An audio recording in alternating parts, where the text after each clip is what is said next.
नवग्रह अगर दे रहे हैं पीड़ा तो क्या करें, ऐसा क्या करें कि सभी ग्रहों की पीड़ा से मुक्ति मिल जाए। नमस्कार दोस्तों, कैसे हैं आप सब लोग। आशा करती हूँ कि आप सब लोग अच्छे होंगे। दोस्तों, आप सब लोग मेरे चैनल को सब्सक्राइब कर लीजिए। आज मैं आप सबको बताने वाली हूँ कि नवग्रह पीड़ा को कैसे सरल तरीके से ठीक किया जा सकता है और अपने जीवन में समस्याओं से मुक्ति कैसे पा सकते हैं। अगर कुछ उपाय हम अपने जीवन में शामिल कर लें तो मात्र उस उपाय से ही हमारा जीवन सरल तरीके से चलने लगता है। सबसे पहले लाल किताब के उपाय के पीछे तथ्य क्या है। लाल किताब के उपायों को ध्यान में रखते हुए आपको जीवन में जिन चीज़ों से कष्ट हो रहा है उसके उपाय मैं बताने जा रही हूँ। अगर आपको सूर्य पीड़ा दे रहे हैं तो आप अपने पिता को सम्मान देना शुरू करिए।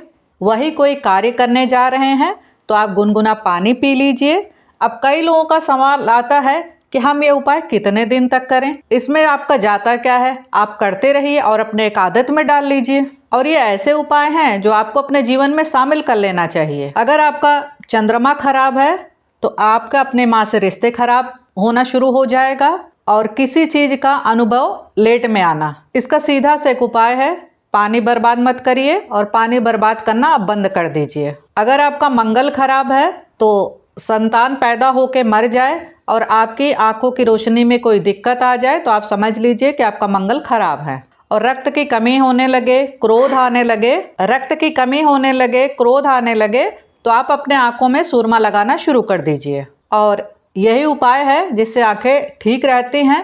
हमारे बड़े बड़े बुजुर्ग, हमारी माएँ, हमारी दादी शुरू से ही सुरमा आंखों में लगाती थीं। अगर आपके बुध खराब है तो आपके दांतों में दिक्कत आने लगेगी और आपकी सूंघने की क्षमता धीरे धीरे कमज़ोर होने लगेगी। और अगर दांतों की सफाई फिटकरी से की जाए तो लक्ष्मी की प्राप्ति होती है।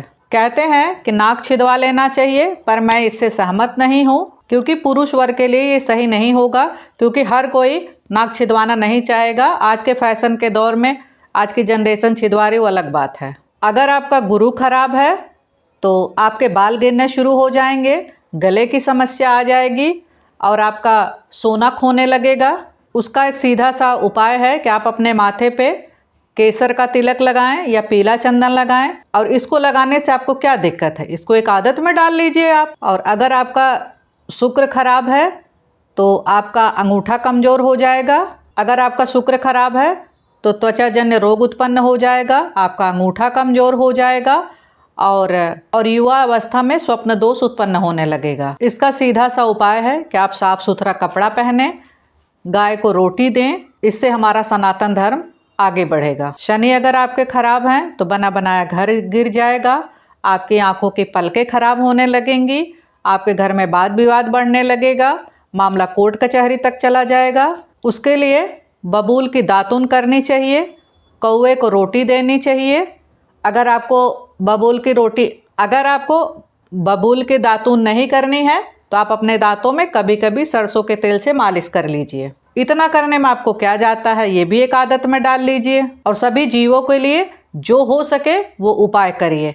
गाय को रोटी देना, कुत्ते को रोटी देना, कौवे को रोटी देना, इसमें क्या जाता है, थोड़ा थोड़ा निकाल के आप दे दीजिए। इससे आपके शनि ठीक हो जाएंगे और प्रसन्न हो जाएंगे। अगर आपके राहु खराब हैं तो आपके घर में पाले हुए कुत्ते मर जाएंगे, आपकी बुद्धि खराब हो जाएगी और आप जो है भ्रम में रहने लगेंगे और आपके शत्रु बढ़ जाएंगे। उसके लिए आपको ससुराल से अपने संबंध अच्छे रखने चाहिए और गाय के लिए ग्रास निकालना चाहिए। ग्रास निकालने का मतलब है कि जब थाली में आपका खाना आता है तो उसमें से पहला टुकड़ा आप गाय के नाम का निकाल दीजिए, जिसको कहा जाता है गौ ग्रास, और इससे राहु का प्रभाव कम हो जाता है। और अगर केतु खराब हैं तो आपके नाखून काले पड़ने लगेंगे, मूत्र विकार होने लगेगा और आपके संतान को कष्ट होने लगेगा। इसमें जो है कान छिदवा लीजिए और बाली पहन लीजिए, पर इसमें जो है मेरा सहमति नहीं है।